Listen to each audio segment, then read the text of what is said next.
같이 그 자리에 일어서셔서 하나님의 말씀 듣도록 하겠습니다. 하나님의 말씀은 신약성경 고린도전서 10장입니다. 고린도전서 15장 우리 1절에서 4절까지 저와 여러분들이 한 절씩 교도하도록 하겠습니다. 형제들아, 내가 너희에게 전한 복음을 너희가 알게 하노니 이는 너희가 받은 것이요 또 그 가운데 선 것이라. 너희가 만일 내가 전한 그 말을 그때 지키고 그때 이기지 아니하였으면 그러므로 내가 받은 것을 먼저 너희에게 전하였으니 이는 성경대로 그리스도께서 우리 죄를 위하여 죽으시고 장차 죄가 되었다가 성경대로 사람 안에 살아나사. 아멘. 우리가 다 잘 아는 것처럼 우리 주 예수님은 그 33년간의 아주 짤막한 그 생애를 살다가 가신 분이십니다. 그런데 그런 예수님의 33년의 짧은 생애 가운데 그 마지막 3년 만에 공생애만을 사실은 복음서에서 기록을 하고 있습니다. 더 흥미로운 것은 예수님의 마지막 한 주간에 일어난 사건을 기록하는데 거의 대부분의 복음서들이 자신들이 쓴 복음서의 3분의 1을 할애를 하고 있습니다. 그러니까 예수님의 십자가에 집중을 하고 있다라는 이야기이고요. 학자들의 연구에 의하면 십자가를 직접적으로 언급한 것이 총 175번 정도가 되고 간접적으로 십자가에 대한 언급은 헤아릴 수 없을 만큼 그렇게 많이 그 신약 성경에 나와 있다. 그렇게 학자들의 연구에 의해서 그렇게 보고가 되어지고 있습니다. 그만큼 우리 주 예수 그리스도의 십자가는 사실은 기독교의 기초요, 기독교의 모든 것이다 라고 이야기를 할 수 있습니다. 그러나 여러분, 십자가형은 사실 로마 시대 당시에 로마가 반역자 그리고 노예, 흉악범들을 오랫동안 고문해 처형하기 위해 고안된 정말 잔인한 살인 도구에 불과합니다. 십자가에 매달린 예수는 숨을 쉬기 위해서 못 박힌 몸을 밀어내 가슴을 올려야 했기 때문에 숨을 쉴 때마다 극심한 고통을 느껴야만 했습니다. 몸에서 피가 다 빠져나가면서 고열이 발생을 했고, 그리고 완전히 벌거벗은 마치의 모습으로 그 십자가에 달려 있어야 됐기 때문에 그 수치심은 이루 말할 수 없는 거였습니다. 더더구나 나무에 달린 자는 하나님께 저주를 받은 자다라고 하는 신명기 21장 23절 말씀 때문에 1세기 당시 유대인들에게 십자가는 하나님에게조차, 자비로우신 하나님에게조차 버림받은 자라고 하는 저주의 상징으로 여겨지던 것이 십자가였습니다. 자, 그런 시대 상황 속에서 십자가에 처형당한 예수를 하나님의 아들로 이 세상을 구원하실 유일한 구원자로 전한다라고 하는 것은 당시 사람들에게 있어서 사실은 처음부터 말이 되지 않는 이야기였습니다. 제가 경외심을 가지고 말씀을 드리는데, 당시 십자가에 예수를 전한다라고 하는 것은, 다시 말씀을 드립니다. 제가 경외심을 가지고 말씀을 드립니다. 지나가는 개도 웃을 일이었습니다. 아무도 귀담아 듣지 않는 그런 메시지였습니다. 십자가가 지금은 기독교의 가장 보편적인 상징물이지만 당시 문화에 있어서는 사실은 상상조차 할 수 없는 그런 일이었습니다. 만약에 여러분 이 시대의 사용 도구인 전기의자나 아니면 올가미를 기독교 상징물로 대처한다라고 하면 반발이 이만저만 있지 않을 겁니다. 수백 년이 흘러 십자가가 더는 동시대의 현실이 아니게 될 때까지 사실은 기독교 예술에서 십자가에 못 박히신 그리스도를 묘사한 일은 단 한 번도 없었습니다. 자, 그래서 초대교회는 두 가지 상징물로 기독교를 표현을 했는데 제가 그림 먼저 하나를 좀 보여드리겠습니다. 자, 여러분 유명한 성화입니다. 자, 예수님은 당신을 나는 선한 목자다. 나는 한 마리 잃어버린 양, 길 잃은 양을 구원하기 위해 오셨다라고 하는 그런 예수님의 말씀을 기가 막히게 표현한 성화라고 말씀을 드릴 수 있겠죠. 자, 이런 식으로 자신들의 신앙을 표현하는 것을 선호했습니다. 자, 또 하나가 있는데 저게 여러분이 물고기 형상입니다. 자, 물고기가 헬라어로 이코두스예요. 자, 예수, 그리스도, 데오스는 하나님, 그리고 휘오스는 아들, 그리고 소텔, 이거는 구원자라고 하는 뜻입니다. 그런 식으로 자신들의 정체성을 확인을 했고 그런 식으로 서로 누구인가를 확인했습니다. 다시 이야기를 하면 예수 그리스도는 하나님의 아들이시다. 그분은 우리의 구원자가 되신다. 그 사실을 그렇게 물고기 그림을 그려가면서 그렇게 알려주기도 했고 나는 그런 사람입니다 라고 이렇게 표현하기도 했습니다. 예수님의 십자가와 더불어 당시 1세기 사람들에게 낯선 것이 사실은 예수 그리스도의 부활 사건이었습니다. 1세기 유대인들에게는 역사가 끝나면 죽은 이들이 모두 부활하여 영원한 생명을 얻게 될 것이다. 그런 확고한 믿음을 가지고 있었습니다. 그러나 그 당시 어떤 집단이나 어떤 개인도 역사 안에서 한 사람에게 그런 일이 일어날 것이다 라고는 아무도 생각하지 않았습니다. 자, 그런데 그런 일이 발생한 거죠. 1세기 유대인들에게 메시아가 부활했다라고 하는 생각은 메시아가 십자가에 못 박혀 죽으신다라고 하는 것만큼이나 아주 생소한 개념이었습니다.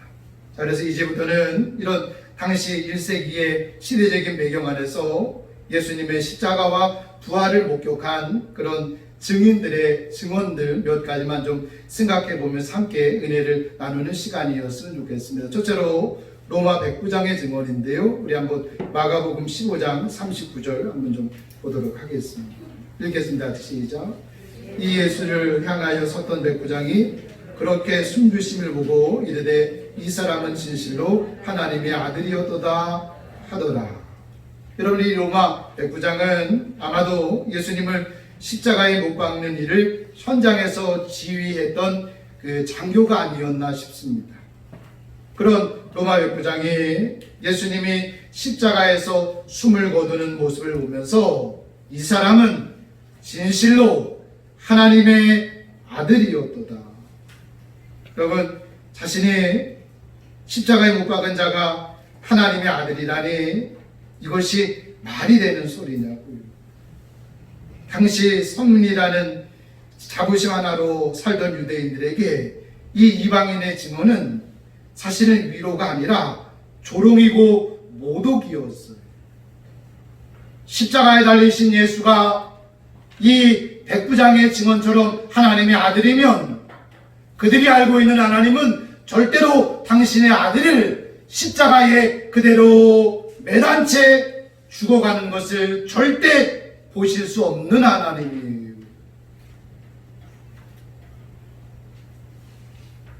숨을 거두는 모습을 보면서 이는 진실로 하나님의 아들이었도다. 이것은 당시 유대인들에게 모욕이었고 조롱이었고 하나님에 대한 도전이었습니다. 도무지 용납할 수 없는 증언이었습니다. 자, 우리가 그 1세기 시대적인 상황 가운데서 이 내용을 좀 읽어볼 필요가 있는 이유입니다. 자, 이번엔 두 번째로 흉악범의 증언을 한번 좀 보도록 할게요. 우리 누가복음 23장 41절입니다. 읽겠습니다. 시작. 우리는 우리가 행한 일에 상당한 도움을 받는 것이니 이 일에 당연하거니와 이 사람이 행한 것은 옳지 않은 것이 없느니라 하고. 예수님이 십자가에 달리실 때 그 좌우편에 또 십자가에 달린 그 흉악범 두 사람이 있었잖아요. 한 사람을 십자가에 달린 채 계속해서 예수님을 조롱해요. 야, 네가 하나님의 아들이냐? 내려봐. 네, 계속해서 조롱을 합니다. 그리고 옆에 있던 한 그 십자가에 달린 흉악범이 조롱하는 그 옆에 있는 흉악범을 책망하면서 한 말입니다. 우리는 정죄를 받아 마땅한 죄인이지만 이분은 처벌을 받을 만한 죄를 결코 짓지 않았다. 이분은 죄가 없으신 분이시다. 그렇게 증언을 해요. 근데 여러분, 누가 이 흉악한 범죄자의 증언에 설득당하겠어요? 오죽했으면 십자가에 처형을 시켰겠냐고요. 오죽 악랄했으면, 오죽 쓰레기 같은 인생을 살았으면 십자가에 못 박았겠냐고요. 그런 범죄자가 예수님에 대해서 증언을 해요. 이분은 죄가 없으시다고. 근데 누가 이 범죄자의 증언을 마음으로 받아들이겠냐고.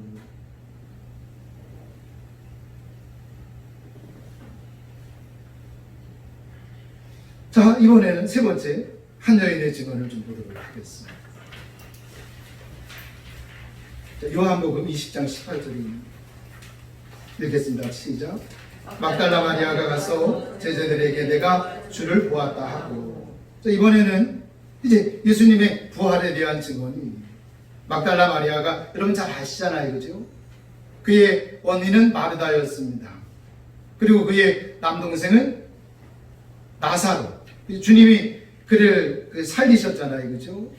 아주 사랑했던 그런 가족이었는데, 막달라 마리아가 예수님의 부활을 증언을 해요. 예수님이 부활하시고 이 막달라 마리아에게 나타나신 거예요. 처음 막달라 마리아에게 부활하신 당신의 영광을 보여주십니다. 그리고 그것을 목격하고 나서 당장 제자들에게 달려가서 증언하는 내용이에요. 내가 주를 보았습니다. 내가 조금 전에 부활하신 그 주님을 만났습니다. 내 눈으로 그 부활의 주님을 똑똑히 목격을 했습니다. 내가 그 주님을 지금 만났습니다. 그렇게 헐레벌떡 증언을 합니다. 그러나 여러분, 이 여인의 증언 역시 사실은 문제가 있기는 매 한 가지였습니다. 아쉽게도 죄송하지만 당시 여인들의 증언은 법정에서 받아들여지지 않았습니다. 뭐 3명이 그 현장을 목격했다 할지라도, 아니 5명, 10명이 그 현장을 목격했다 할지라도 그들의 증언은 법정에서 아무런 효력이 없었습니다. 증인의 자격이 없었어요. 지금까지 살핀 3명의 증언은 단 하나도 받아들여지기 어려운 거였어요. 여러분, 예수님이 하나님의 아들이라는 것은 사실은 이방인이 아니라 하나님의 백성들의 증언을 통하여 세상에 선포되어져야만 했습니다. 그런데 하나님의 백성들은 이 예수님에 대해서 뭐라고 이야기를 했느냐 하면 하나님의 아들이 아니라 자칭 하나님의 아들이라고 세상 가운데 증언했던 사람들입니다. 예수님이 죄가 없으시다는 것은 이 흉악범의 입을 통해서가 아니라 사실은 하나님의 거룩한 제사장의 입을 통하여 증언이 되어야만 설득이 있고 효력이 있을 수 있는 거였잖아요. 그런데 그렇게 예수님의 죄 없음을 증언해야 할 제사장들이 사람들에게 예수님에 대해서 이렇게 증언을 해요. 저는 신성을 모독한 죄인이니 마땅히 십자가에 못 박아야 합니다. 저는 도저히 살려둘 수 없는 범죄자이니 마땅히 십자가에 못 박아야 된다고 하나님의 제사장들이 세상을 향해서 그렇게 소리를 쳤습니다.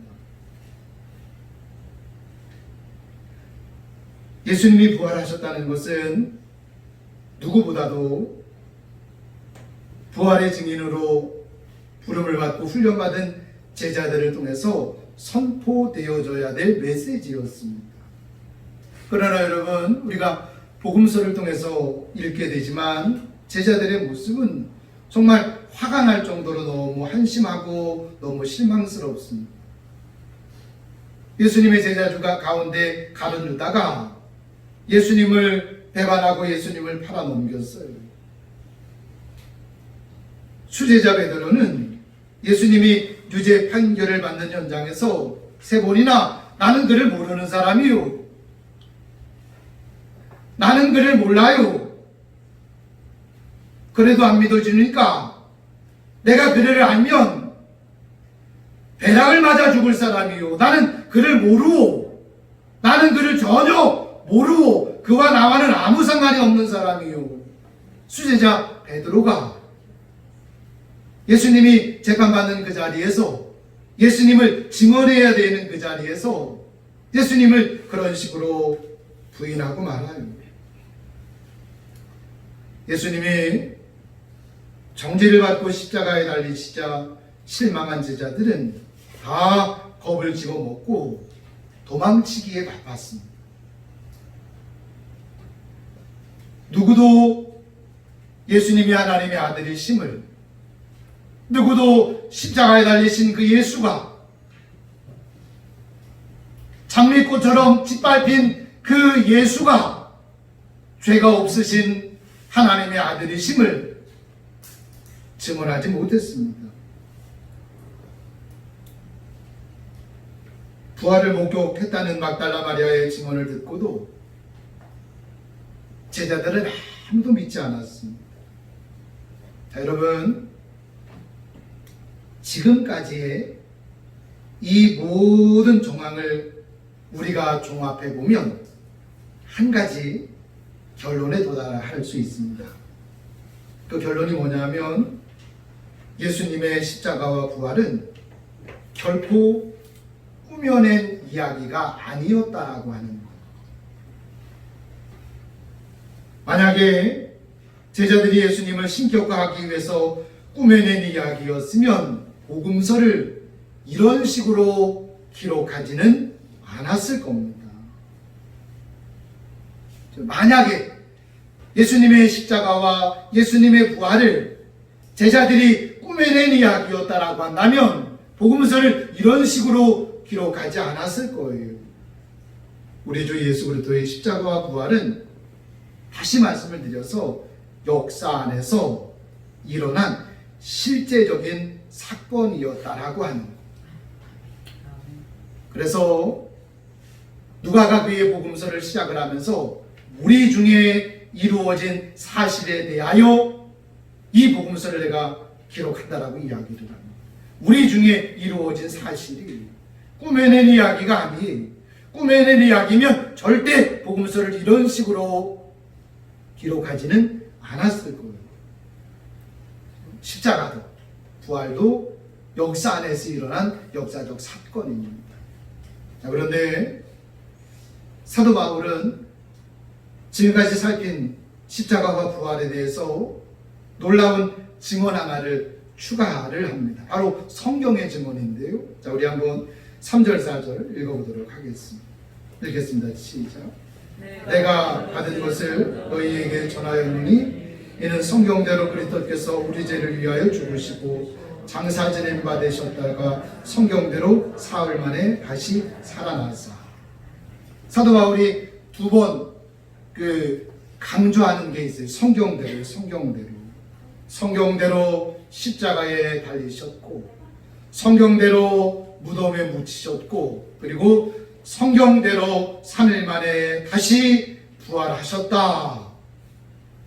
자, 복음서는 예수님의 십자가와 장사 지냄과 부활 사건이 역사적인 사건이었음을 우리에게 증언하고 있다면, 사도 바울은 이것을 가지고 이 일이 일어나기 이전에 이미 하나님이 구약의 여러 선지자들을 통해서 그분의 십자가와 그분의 그 장사 진행과 그분이 3일 만에 다시 살아날 것에 대해서 구약 성경 여러 선지자들을 통해서 이미 다 예언을 하셨고 그 성경대로 일어난 사건이었다라고 하는 사실, 성경의 증언을 덧붙이고 있습니다. 자, 이것을 통해 우리는 두 가지 결론에 어렵지 않게 도달할 수 있습니다. 먼저는 나사렛 예수께서 모세가 율법에 기록했고 모든 선지자가 예언한 바로 그 메시아라고 하는 것. 십자가에 달리신 나사렛 예수가 모세가 율법에 기록했고 모든 예언자들이 기록했던 바로 그 메시아가 예수다라고 하는 결론에 도달할 수 있습니다. 또 하나 도달할 수 있는 결론은 뭐냐면, 나의 구원은 하나님께서 그리스도 안에서 오래전부터 치밀하게 계획하시고 이루어 주신 완벽한 사건이다라고 합니다. 내가 하나님을 사랑하기 이전, 내가 이 세상에 태어나기 이전에, 에베소서 1장에서는 하나님이 이 세상을 창조하시기 이전에 이미 이런 계획이 그리스도 안에서 치밀하게 계획되었다라고 이야기를 해요. 때가 찼고 하나님의 아들을 보내셔서 나를 구원하실 창세전에 하나님의 계획들을 십자가와 부활 사건을 통해서 하나님이 성취하셨다, 그 이야기를 하고 있는 거예요. 자, 여러분, 왜 마태, 마가, 누가, 요한은 그들이 쓴 복음서에서 예수님의 마지막 한 주간의 삶을 기록하기 위해서 복음서의 3분의 1 정도를 할애를 했을까요? 왜 신약의 서신서 저자들도 하나같이 그들이 쓴 그 편지에서 대부분의 지면을 할애해서 예수님의 십자가와 그 사건의 의미를 설명하기 위하여 대부분의 그들의 그 서신서의 그 지면들을 할애를 했을까요? 예수님은, 십자가에 달리신 예수님은 죄가 없으신 하나님의 아들이시거든요. 오늘 우리 찬양단에서 노래했던 것처럼 모든 능력과 모든 권세, 모든 것 위에 뛰어나신 주님이거든요. 그 주님은 측량할 수 없는, 이 세상이 측량할 수 없는 지혜와 능력으로 모든 만물을 지으신 창조주 하나님이시거든요. 그 하나님이 나의 죄 때문에 장미꽃이 짓밟이 지시는 것처럼 나의 죄 때문에 그분이 죽으셨거든요.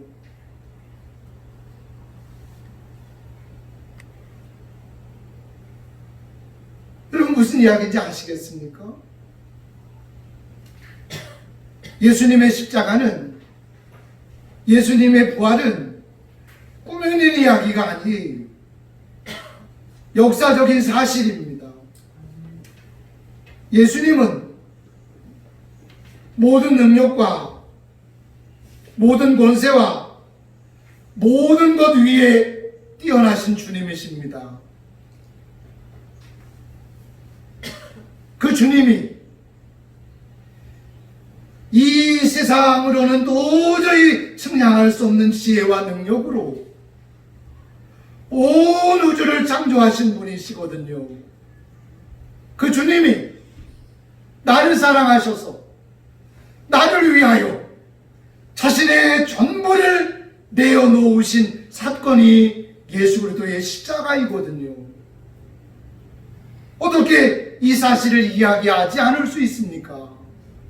어떻게 이 사실을 전하기 위하여 자신의 생명을 내놓지 않을 수 있겠습니까? 그래서 써내려간 책이 복음서고, 그래서 피를 토하는 심정으로 써내려간 편지가 신약성경의 서신서들입니다. 어떻게 노래하지 않아요? 어떻게 이 사실을 말하지 않을 수 있겠습니까? 어떻게 이 주님을 사랑하지 않을 수 있겠으며, 어떻게 이 주님에게 내 인생의 전부를 헌신해 드리지 않을 수 있겠습니까? 만약에 그렇다면 그것이 기적이죠.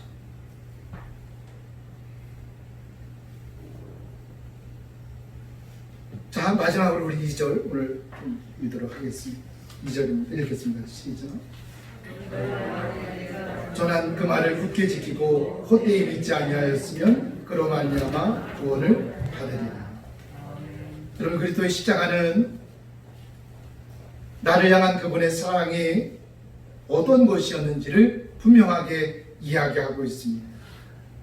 그리고 우리 주님의 부활은, 십자가의 예수님은 우리에게 단지 기억해야 되는 분이 아니라 우리와 동시대를 살아가시는 임마누엘이신 것을 우리에게 증언하고 있습니다. 단지 기억해야 될 뿐이 아니라 우리와 지금 여기에서 동시대를 살아가시는 임마누엘임을 우리에게 선언하고 있는 사건입니다. 자, 여러분, 그렇다면 우리는 예수님을 부인하고 예수님을 거부하는 이 세상 한복판에서 우리가 믿는 그 주님과 더불어 살아가야 되는 사람들입니다. 여러분, 그렇습니까? 여러분은 삶의 자리에서 자신을 부인하고 자기 십자가를 지고 그 주님과 동행하고 있습니까? 예수님과 더불어 살아가지 않으면서도, 예수님과 함께 살아가지 않으면서도 죽으면 천국에서 주님과 영원히 더불어 살 수 있을 것이라고 생각을 한다면 그것은 착각이지 믿음이 아닙니다. 여기서 주님과 전혀 상관없이 살았으면서도 죽으면 주님이 계시는 그 나라에서 영원히 그분과 함께 살겠지, 그것은 착각이지 믿음이 아닙니다. 우리 예수님과 십자가와 부활을 증거를 하면서 강조한 것이, 2절에서 강조한 것이 헛되이 믿지 아니하면 그로 말미암아 구원을 받게 될 것이다. 여러분, 천국은 주님이 계시는 곳입니다. 그분과 더불어 영원히 사는 곳이에요. 그래서 천국이에요. 그래서 여러분, 마틴 루터는 예수님이 지옥에 계신다면 자신은 주저없이 지옥을 선택할 것이다, 그렇게 이야기를 했어요. 그 주님이 지옥에 계신다면 나는 주저없이 그 지옥을 선택할 것이다, 그렇게 이야기를 했어요. 천국은 죽으면 가는 곳이 아니라 이 세상에서 주님과 더불어 살았던 이들이 주님의 영광에 참여하여 영원한 복락을 누리는 곳이 천국입니다. 세상과 세상에 있는 것들이 좋은 사람들에게 주님과 더불어 살아가야 하는 천국은, 여러분, 천국이 아니, 무슨 이야기냐면, 여러분, 종종 이런 질문을 받잖아요. 다시 태어나시면 다시 태어나면 지금 남편이랑 또 살겠습니까? 살겠습니까? 대부분의 사람들이 아이고 무슨 그런 끔찍한 이야기를 하죠. 저 인간이 내가 천국에 있으면 천국에 가고 싶은 마음도 다 떨어지는 지경에 무슨 그런 끔찍한 소리를 하세요. 여러분, 제 이야기를 지금 제가 뭐를 이야기하려고 하는지 잘 들어보셔요. 왜 주님과 살아가지 않았는데 그 주님과 살아가야 할 천국에 가시려고 하셔요? 왜 주님과 살아가는 게 너무너무 행복한 영광인데, 영광이어야 되는데, 아니, 그런 어떤 그 행복에 대해서 전혀 알지 못하시는 사람들이 왜 천국에서 영원히 살려고 하는지 이해가 되지를 않아요.